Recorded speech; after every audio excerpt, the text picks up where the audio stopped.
رات کے تقریباً 11 بجے کا وقت ہوگا جب وہ اس گاؤں کے سنسان بس اسٹاپ پر اترا۔ بھری بس سے یہاں اترنے والا وہ اکلوتا مسافر تھا۔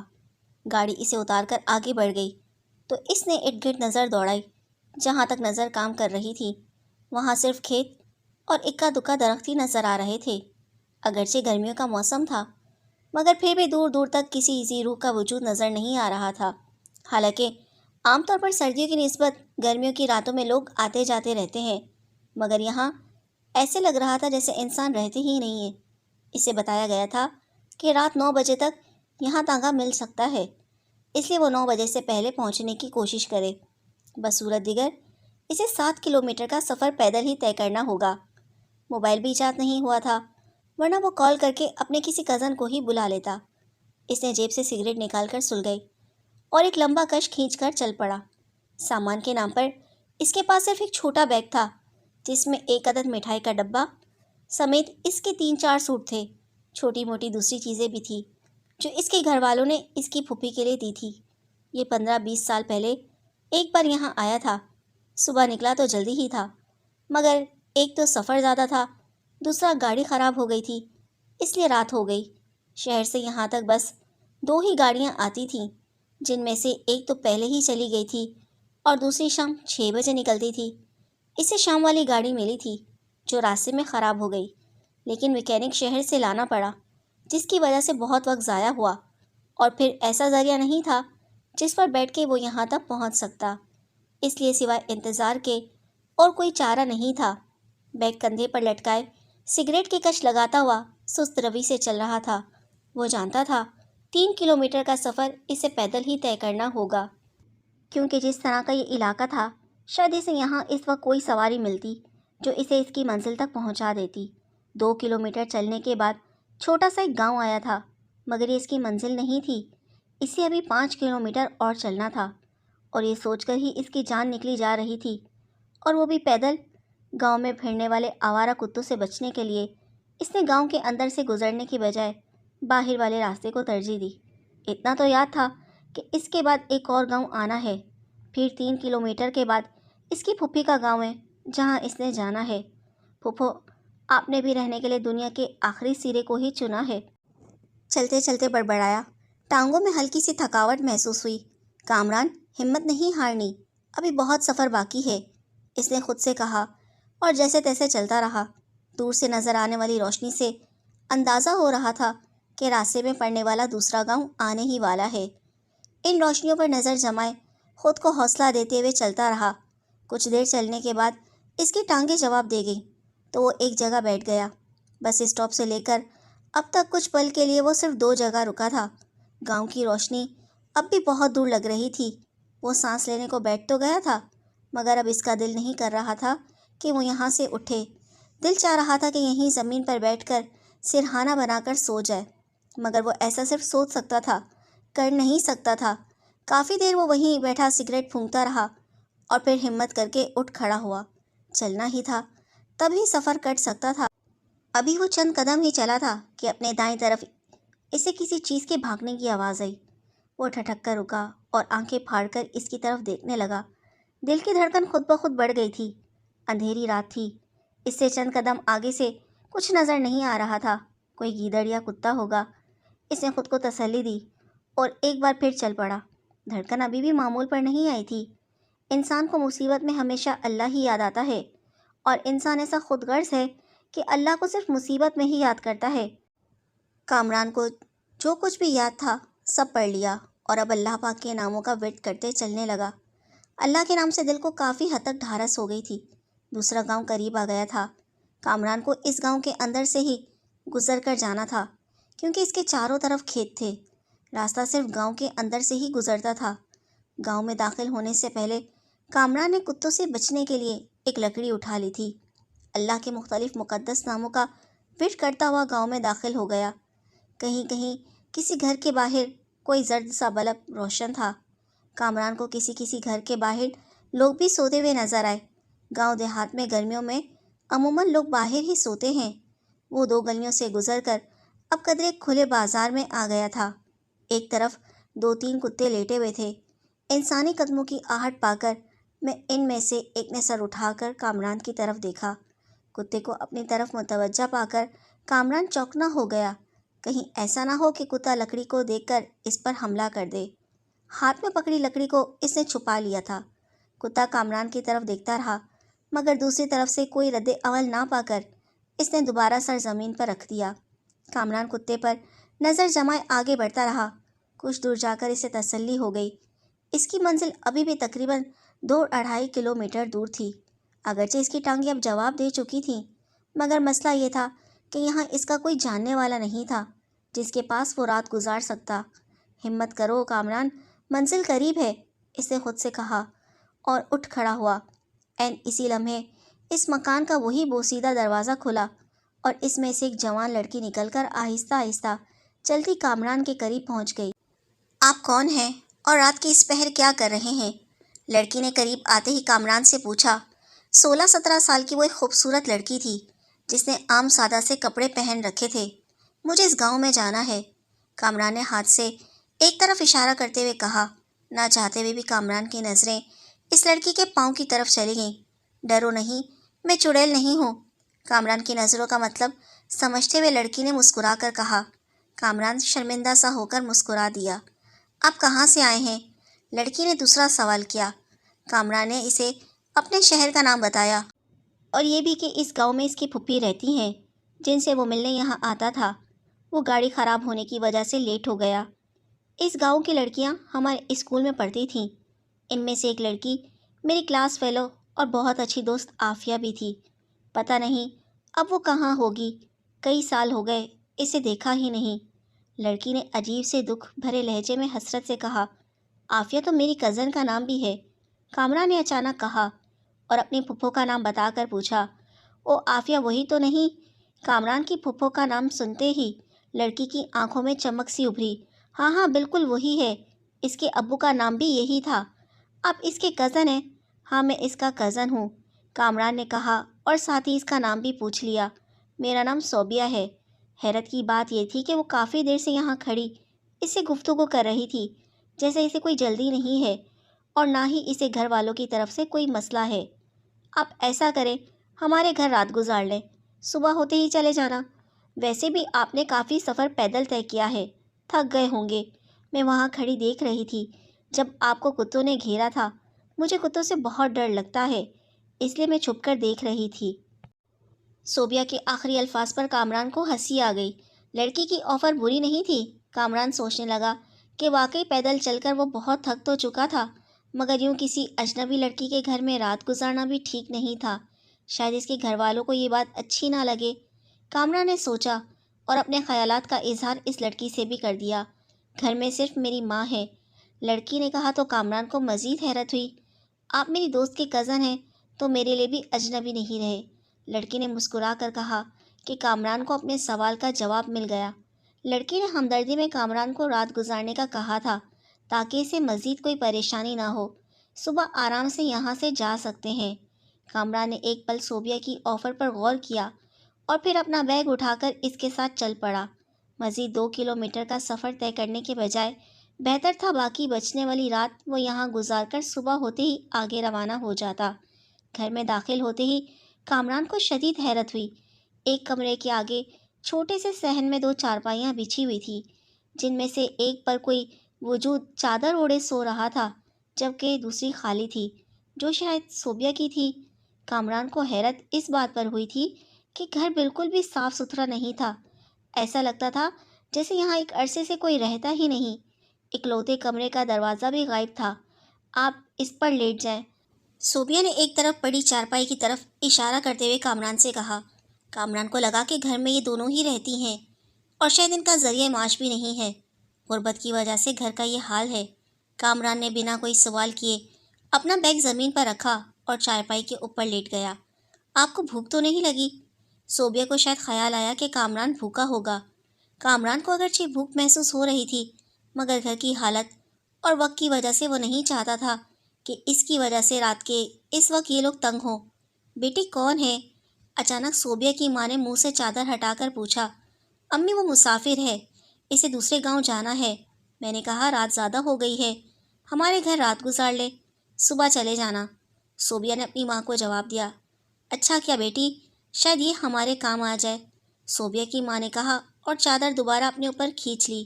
کامران صوبیہ کی والدہ کے الفاظ شاید یہ ہمارے کام آ جائے سن کر میں چونکا۔ آپ کے کیا کام آ سکتا ہوں؟ کامران صوبیہ سے مخاطب تھا۔ کچھ نہیں، آپ آرام کریں، امی نے تو بس یوں ہی کہہ دیا ہے۔ کامران چپ ہو گیا، البتہ اس کے ذہن میں ابھی بھی کئی سوال تھے۔ شاید یہ لوگ اس سے مالی مدد چاہتے ہوں۔ اس نے سوچا اور کروٹ بدل لی۔ اس نے سوچ لیا تھا کہ صبح جانے سے پہلے وہ ان لوگوں کی مدد ضرور کرے گا۔ تھکاوٹ کی وجہ سے کامران کو جلدی نیند نے آ لیا۔ صبح سورج کی کرنیں اس وقت پڑی تو وہ نیند سے جاگا تھا۔ پہلے تو اسے کچھ سمجھ ہی نہیں آئی کہ وہ کہاں ہے۔ پھر رات کا سارا منظر اس کی آنکھوں کے سامنے گھوم گیا۔ وہ جلدی سے چارپائی سے اٹھا اور ادھر ادھر دیکھا۔ وہاں سوائے اس کے اور کوئی نہیں تھا، البتہ صحن میں ٹوٹی چارپائیاں موجود تھیں۔ البتہ ان کو دیکھ کر لگتا تھا جیسے برسوں سے کوئی ان پر لیٹا ہی نہیں۔ کامران کچھ دیر جو ہی بیٹھا انتظار کرتا رہا کہ شاید صوبیہ یا اس کی ماں آ جائے۔ کچھ منٹ تک جب کوئی نہیں آیا تو صوبیہ کو آواز دیتا اندر کمرے کی طرف چل پڑا۔ کمرے میں ایک ٹوٹی کرسی کے علاوہ اور کچھ بھی نہیں تھا۔ کمرے کی حالت بھی گھر جیسی ہی تھی۔ کامران کو سمجھ نہیں آ رہی تھی کہ وہ کیا کرے۔ رات والا سارا واقعہ اسے خواب کی طرح لگ رہا تھا، مگر کامران کی اس گھر میں موجودگی کی حقیقت بھی تھی جو یہ ظاہر کر رہی تھی کہ کامران اس گھر میں اپنی مرضی سے نہیں آیا تھا۔ یقیناً اسے کوئی لایا تھا۔ یہاں لانے والی وہ لڑکی اب نظر نہیں آ رہی تھی اور گھر کی حالت سے لگ رہا تھا جیسے برسوں سے یہاں کوئی رہتا ہی نہیں۔ کامران کو اس گھر سے نکلتے دیکھ کر عجیب سی نظروں سے اسے دیکھا گیا تھا، جیسے کامران انسان کی بجائے کوئی دوسری مخلوق ہو۔ اپنی پھپھو کے گھر میں پہنچنے تک کامران رات والے واقعے کے بارے میں ہی سوچتا رہا۔ کامران کی پھپھو اور کزن اسے اچانک دیکھ کر بہت خوش ہوئی۔ ان کے پوچھنے پر کامران نے بتایا کہ وہ رات کو آیا تھا۔ لیٹ ہونے کی وجہ سے پچھلے گاؤں میں کسی نے اسے اپنے گھر روک لیا تھا، اس لیے وہ صبح صبح یہاں آ گیا ہے۔ کامران نے مختصر بتایا۔ رات والا واقعہ وہ گول کر گیا تھا۔ تیسرے دن کامران کا کزن اس کو لے کر اپنے ایک دوست کو ملنے گیا۔ یہ وہی گاؤں تھا جہاں کامران کو وہ لڑکی ملی تھی۔ باتوں باتوں میں کامران نے اپنے کزن کے دوست سے اسی گھر کے بارے میں پوچھا تو وہ لڑکا چونک پڑا۔ بھائی، آپ یہ کیوں پوچھ رہے ہیں؟ اس لڑکے نے کہا تو کامران نے ساری بات تفصیل سے اسے بتا دی۔ کامران کی بات سن کر اس کا کزن اور دونوں دوست اچھل پڑے۔ وہ دونوں کامران کو ایسے گھور رہے تھے جیسے انہیں اس کی دماغی توازن پر شبہ ہو گیا ہو۔ ایسے کیوں دیکھ رہے ہو؟ کامران نے حیرت سے پوچھا تو جواب میں جو کچھ انہوں نے بتایا اسے سن کر کامران کو سکتہ ہو گیا تھا۔ اس کے کزن نے بتایا کہ کامران جس کی تم بات کر رہے ہو وہ مکان کئی سالوں سے بند پڑا ہے۔ اس گھر میں واقعی ماں بیٹی رہتی تھیں۔ مذہب کے لحاظ سے وہ عیسائی تھے، مگر دونوں ماں بیٹی بہت ہی اچھے انسان تھے۔ اس گاؤں میں عیسائیوں کے اور بھی کئی گھر ہیں اور بہت ملنسار اور اچھے لوگ ہیں۔ صوبیہ اور اس کی ماں بھی ایسی ہی تھی۔ ایک رات کسی کو بنا بتائے پتہ نہیں وہ دونوں کہاں چلی گئیں۔ گاؤں کے لوگوں نے انہیں تلاش کرنے کی پوری کوشش کی، مگر ان کا کوئی سراغ نہ ملا۔ اور تم کہہ رہے ہو کہ تم نے کل رات انہی کو اسی گھر میں دیکھا ہے؟ کامران کے کزن نے اس کی طرف دیکھتے ہوئے کہا۔ کامران نے اسے صوبیہ کی عمر اور قد و خال بھی بتائے۔ اس کے کزن کا دوست چونک پڑا۔ ہاں ہاں، بالکل وہ ایسی ہی تھی۔ اس کے دوست نے جوش سے کہا۔ بات کسی کی بھی سمجھ نہیں آ رہی تھی۔ تینوں اٹھ کر اس مکان کو دیکھنے چل پڑے۔ وہاں سوائے خاموشی کے اور کچھ بھی نہیں تھا۔ کامران نے گھر کا جو نقشہ ان کو بتایا تھا ہو بہو ویسا ہی تھا۔ چارپائیاں اب بھی ویسی ہی پڑی تھیں۔ ذہن میں کئی سوال لیے وہ تینوں واپس آ گئے۔ البتہ کامران ان کو یہ ضرور پتہ چل گیا تھا کہ صوبیہ نامی وہ لڑکی اگر چڑیل نہیں ہے تو انسان بھی نہیں تھی۔ اسے یاد آیا کہ اس رات صوبیہ نے کہا تھا کہ وہ اسے کب سے دیکھ رہی ہے، مگر آگے نہیں آئی کیونکہ اسے کتوں سے ڈر لگتا ہے۔ جانوروں میں یہ خاصیت ہے کہ وہ کوئی ایسی چیز دیکھ لیتے ہیں جو انسانوں کو نظر نہیں آتی۔ کامران نے اپنی کزن عافیہ کو ساری بات بتائی تو وہ بھی اچھل پڑی۔ بالکل بھائی، صوبیہ نام کی ایک عیسائی لڑکی میری کلاس میں پڑھتی تھی اور کئی سال پہلے وہ جب کئی دن اسکول نہیں آئی تو ٹیچر نے اس کے گھر اسکول کے چوکیدار کو بھیجا تھا۔ چوکیدار کے مطابق صوبیہ اور اس کی امی پر اسرار طور پر لاپتہ ہے، اور اب آپ کہہ رہے ہیں کہ وہ آپ کو اپنے ہی گھر میں ملی ہے، شاید وہ واپس آ گئی ہو۔ عافیہ نے اپنا خیال پیش کیا، مگر کامران جانتا تھا کہ بات کچھ اور ہی ہے۔ اگر وہ واپس آ گئی ہوتی تو ان کے گھر کی حالت ویسی نہ ہوتی اور وہ دن میں بھی انہیں ملتی۔ اس کے گاؤں والے نے تہیہ کر لیا تھا کہ وہ اس کہانی کا پتہ لگا کر رہیں گے۔ اگلی رات وہ اسی گاؤں میں اپنے کزن کے دوست کے گھر موجود تھا۔ رات کے 11:30 بجے وہ اس کے گھر سے نکلا اور صوبیہ کے گھر کے باہر آ کر بیٹھ گیا۔ اسے وہاں بیٹھے صبح ہو گئی، مگر اس کا مقصد پورا نہیں ہوا۔ اسے صوبیہ نظر نہیں آئی تھی۔ اگلی رات وہ پھر بھی وہیں موجود تھا۔ رات 12:30 کا وقت تھا جب کامران کو صوبیہ کے گھر کے پاس سفید سا ایک سایہ نظر آیا۔ کامران فوراً اس کی طرف چل پڑا۔ اس کے قریب پہنچنے سے پہلے ہی کامران صوبیہ کو پہچان چکا تھا۔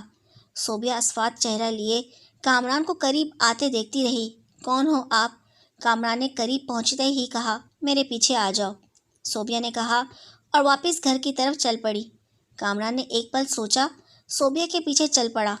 کامران صوبیہ کے پیچھے گھر میں داخل ہوا تو چونک پڑا۔ بالکل اسی رات کی طرح آج بھی چارپائی پر ایک وجود چادر اوڑھے سو رہا تھا۔ قدموں کی چاپ سن کر اس نے چہرے سے چادر ہٹائی اور پوچھا، کون ہے؟ امی، کامران ہے۔ صوبیہ کا جواب سنتے اس نے پھر چادر اپنا اوپر کھینچ لی۔ صوبیہ نے اسے اشارہ کیا اور کمرے کے اندر چلی گئی۔ کامران بھی حیران تھا، اس کے پیچھے کمرے میں داخل ہو گیا۔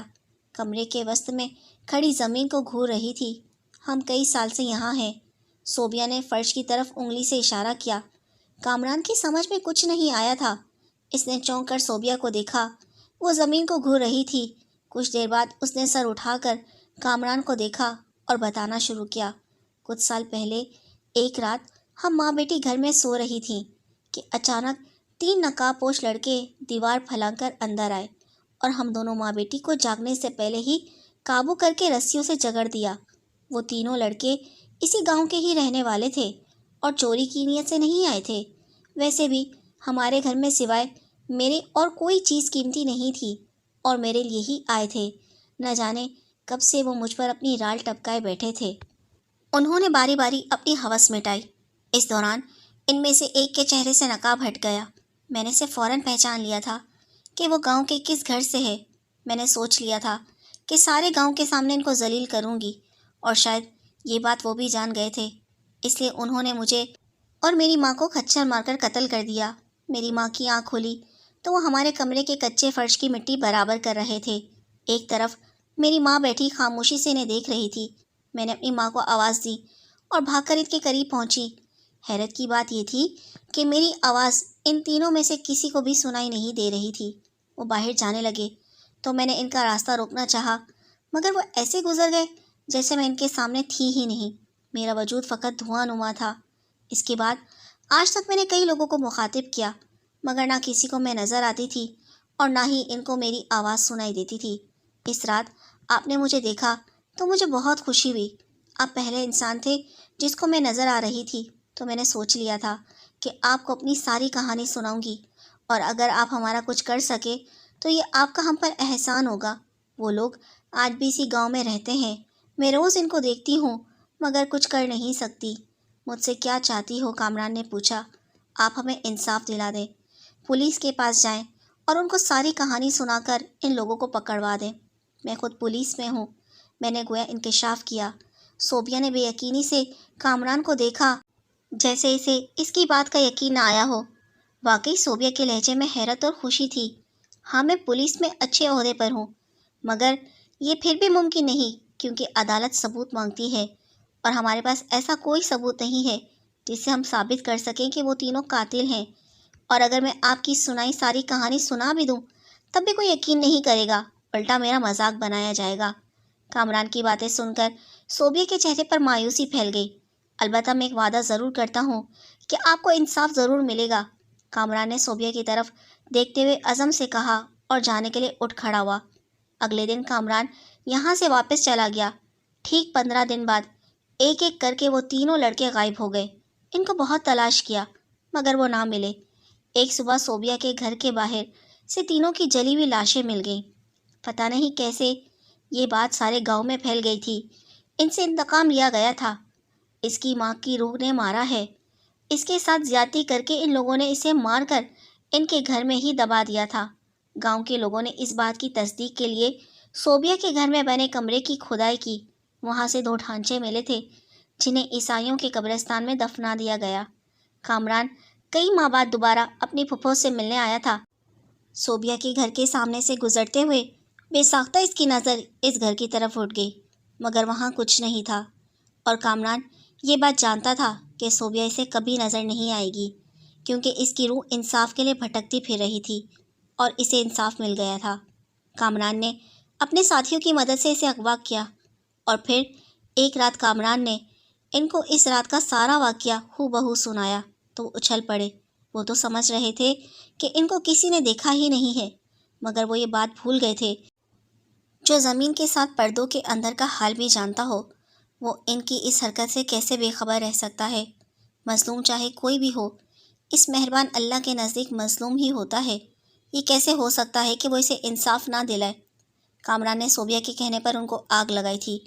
وہ لوگ صوبیہ کو نہیں دیکھ سکتے تھے، اس لیے نہیں جان پائے کہ کامران کو کس نے بتایا۔ ان کے مرتے ہی صوبیہ نے کامران کا شکریہ ادا کیا اور ہمیشہ کے لیے نظروں سے اوجھل ہو گئی۔ کامران آج بھی سوچ کر حیران ہوتا ہے، اس رات اس کی گاڑی کا خراب ہو جانا، اور پھر کامران کا لیٹ ہو جانا اور صوبیہ سے ملنا۔ بعض اوقات جو کام بظاہر کسی ایک کے لیے برا ہوتا ہے، وہی کام دوسرے کے لیے کتنا فائدہ مند ہوتا ہے، وہی اللہ بہتر جانتا ہے۔ بے شک اس کے رنگ وہی جانتا ہے، ہم انسان صرف اپنا سوچتے ہیں۔